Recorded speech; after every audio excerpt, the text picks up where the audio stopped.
Pak. Tapi Bapak gimana ya Pak? Tetap bersyukur nggak sih Pak dengan kondisi Bapak Ya, sekarang? bersyukur, yang penting kita badan sehat itu aja.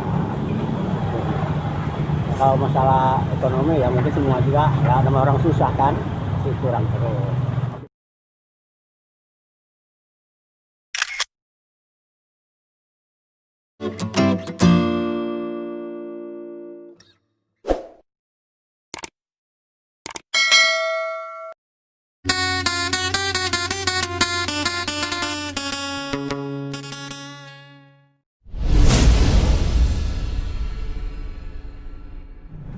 Assalamualaikum warahmatullahi wabarakatuh sahabat Medi. Kali ini kita akan mereview bagaimana kehidupan tukang becak yang memang di zaman transportasi yang modern saat ini, seperti ada ojek online, kemudian ada driver online dan sebagainya, membuat mereka tergerus. Seperti apa nasib tukang becak saat ini? Jangan lupa like, comment, subscribe, dan share video ini jika dirasa bermanfaat.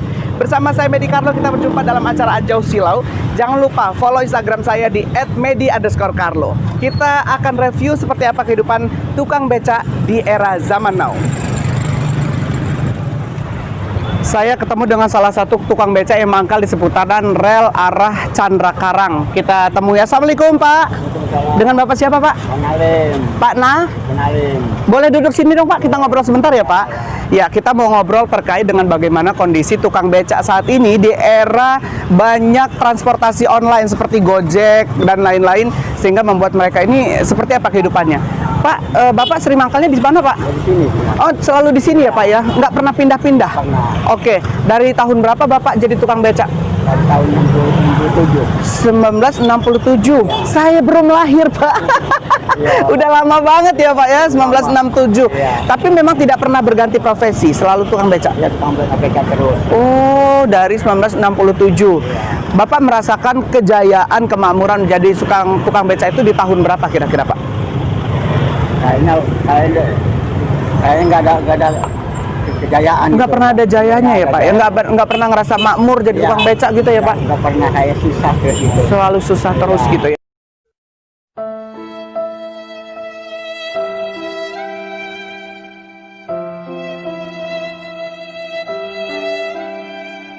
Iya Pak ya. Kayak enak bahagianya nggak ada. Oh gitu. Tapi sorry Pak, kenapa Bapak kalau ngerasa nggak bahagia selalu jadi tukang becak, nggak cari profesi lain gitu? Kenapa Pak? Ya habis nggak ada kemauan gitu, nggak ada kebisaan. Nggak ada keahlian Ya. apa gitu sehingga mau kerja bangunan dah nggak pakai lagi. karena sudah tua ya Pak ya. Oke. Bapak punya anak berapa? Punya anak 3. Punya anak 3, istri 1. Masih ada istri Pak? Masih. Anak 3 udah kerja apa masih gimana Pak? Yang 1 kecelakaan. Terus? Patah tulang nggak bisa kerja. Heeh. Kerja 7 tahun. 7 tahun ya. Makan tidur aja. Di rumah. Di rumah. Yang kedua udah nikah cewek. Yang bungsu masih istilah kerja. Oh, Gitu. kerja serabutan gitu ya Pak. Tapi memang Bapak sudah memang nggak ada apa biar anak sekolah lagi gitu nggak ada ya Pak ya? Alhamdulillah nggak ada. Sudah nggak ada ya Pak ya. Oke, Pak ini sekarang kan tukang becak ini udah mulai sedikit penggunanya Iya. karena memang ada ojek online dan sebagainya. Iya. Per hari Bapak dapat berapa Pak? Ya tergantung, kayak dapat dalam 10.000, kadang 20, kadang-kadang 15.000 udah pernah, 5.000 juga udah Sehari? pernah, Sehari ya. nasibnya sih banyak. Kalau nasibnya bagus ya 100 dapat. 100 dapat. Emang tarifnya gimana sih Pak kalau tukang becak gini Pak? Tarifnya tergantung dekat jauhnya. Kalau dekat? Kalau dekat paling 7.000, 10.000. Kalau dekat ya. Kalau jauh? Sekitar 20, 15. Oke. Kan ini berat nih Pak kayaknya bawa ini ya Pak? Mau berat. Nah, ya berat. Berat gitu. Bapak sudah tua gitu. Iya. Usia berapa ya Pak sekarang? Sekitar 60-an. 10-60-an. Masih kuat tapi Pak nggoes sepeda Ya, gitu. Ya, kepaksa ya di mana lagi dipaksa gitulah ya, usahanya nggak ada usaha lagi. Jadi paksa aja gitu. Yang penting cari yang halal aja. Halal gitu ya Pak ya. Cari yang halal. Iya.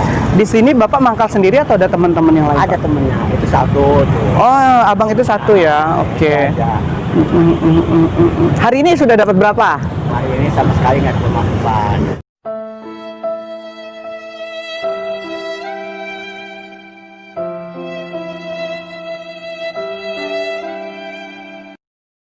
Dari jam 11 narik aja belum. Beneran, Pak? Demi Allah. Ya, Serius? Bukan sombong. Nggak bohong saya. Belum menarik sama sekali. Sama sekali, saya udah tua, saya nggak mau bohong. Ya kenyataan diapain lagi? Ngapain ngabung di beca aja.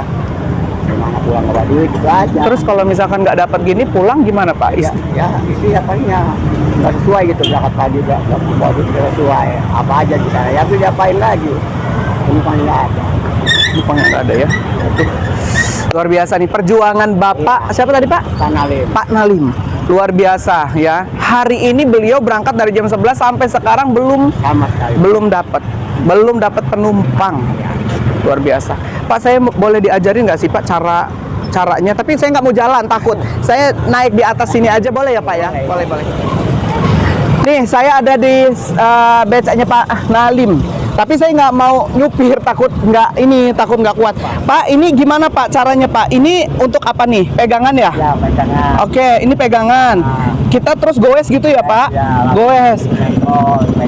Mengkol gimana Pak? Langsung belok gini ya? Ya. Oh, ini belok gini nih, belok kanan, belok kiri gitu ya Pak ya? Untuk rem. Oh, ini rem. Dinaikin atau dibawahin Pak kalau ngerem Pak? Bawain. Oh, dibawahin ngerem ya? Oke, ngerem. Kalau di atasin? Di atas enggak. Enggak ya? Oke. Pak, kalau misalkan ada penumpang yang berat gimana nih Pak kalau lagi nanjak gitu Pak? Dorong. Oh, bapaknya dorong ya? Oke, bapaknya dorong. Ini nih, seperti ini cara bawa becak. Yang pertama, ini adalah pegangannya. Jadi ini bisa untuk belok kiri, belok kanan ya Pak. Ini belok kiri, belok kanan. Terus ini di bawah ini ada rem. Kalau ininya ke bawah berarti ngerem nih, gitu ya. Ngerem. Dan sedihnya lagi kalau misalkan tanjakan, Pak Nalim harus dorong. Harus turun dan harus dorong. Berat ya perjuangannya Bapak ya Pak. Luar biasa ya.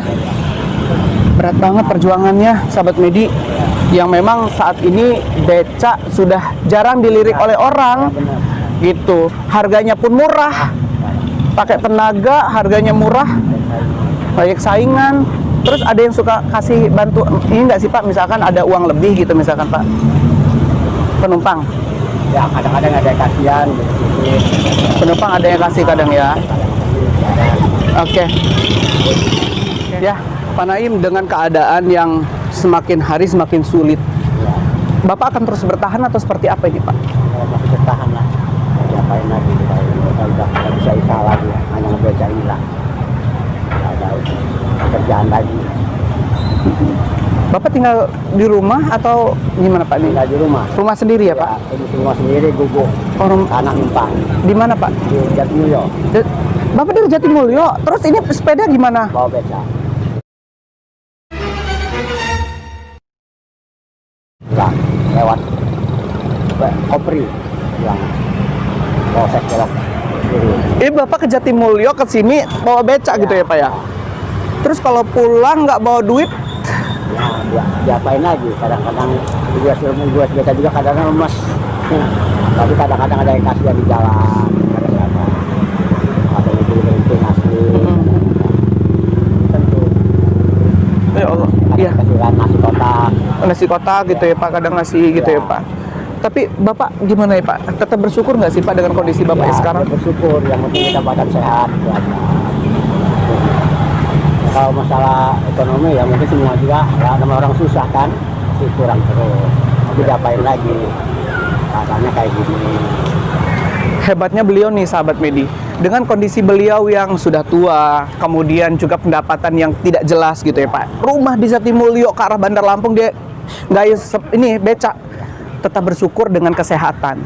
Kita yang barangkali maafnya ngomong, mungkin rezekinya lebih gitu ya Pak ya. Harusnya kita lebih bersyukur, jangan selalu mengeluh. Karena dengan kita mengeluh itu justru akan membuat diri kita merasa nggak pernah bersyukur dengan apa yang kita dapetin gitu ya Pak ya. Gitu benar. Pak, saya boleh nggak? Saya mau coba naik becak. Boleh ya Pak? Boleh. Sampai mana ya Pak kita? Situ muter sini lagi ya Pak? Ya. Boleh. Yuk kita coba yuk naik becak. Ternyata berat kehidupan seorang Pak Nalim yang setiap hari harus menggayuh sepeda becaknya. Dan yang paling lebih menyedihkan lagi, rumah Pak Nalim itu sangat jauh dari tempat dia mencari nafkah. Sehari-hari Pak Nalim bekerja menarik becak dengan penghasilan yang tidak seberapa. Bahkan terkadang dia tidak pernah mendapatkan sekali penumpang. Karena memang saat ini becak bersaing dengan transportasi online yang lebih mudah, murah, dan praktis. Tetapi dengan keadaan, Pak Nalim tidak pernah menyerah, dan Pak Nalim akan terus menggayuh becaknya sampai akhir hayatnya.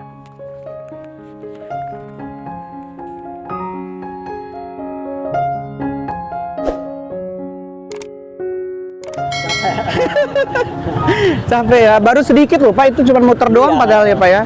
Capek banget. Aduh Allah, orang dua capek ya. Tapi Bapak nggak ngos-ngosan loh Pak. Ya. Udah kebiasa. Biasa aja. Ya, Pak kalau makan Bapak bawa sendiri atau gimana Pak? Ya kadang-kadang bawa sendiri, ini bawa bontot sendiri. Bawa bontot sendiri ya Pak ya. Itu bawa bontot sendiri. Kalau Ya. bawa bontot itu makanya susah sekarang hari ini. Benar. Oke. Mudah-mudahan Bapak selalu sehat, panjang umur, tetap bersyukur ya Pak dengan keadaan kita yang seperti apa gitu ya Pak ya. Ya, karena kalau kita bersyukur mudah-mudahan rezeki kita nambah. Oke. Pak aku nggak bisa ngasih apa-apa ya Pak. Ini buat Bapak. Mudah-mudahan rezekinya nambah ya Pak ya. Amin. Makasih ya Pak. Doain aku juga mudah-mudahan lancar usahaku ya Pak. Amin. Ya udah, sahabat Medi, mudah-mudahan saya bisa memberikan inspirasi untuk kita semua bahwa kita tidak boleh hanya memandang ke atas, tapi lihatlah ke bawah. Karena dengan kita memandang ke atas terus, itu akan membuat diri kita sombong. Tapi kalau sekali-sekali kita memandang ke atas menjadi motivasi, dan tentunya kalau kita melihat ke bawah, ini kita akan menciptakan rasa syukur pada diri kita. Jangan lupa like, comment, subscribe, dan share video ini jika dirasa bermanfaat, dan juga follow Instagram saya di @medi_carlo. Sampai jumpa di acara Anjau Silau selanjutnya.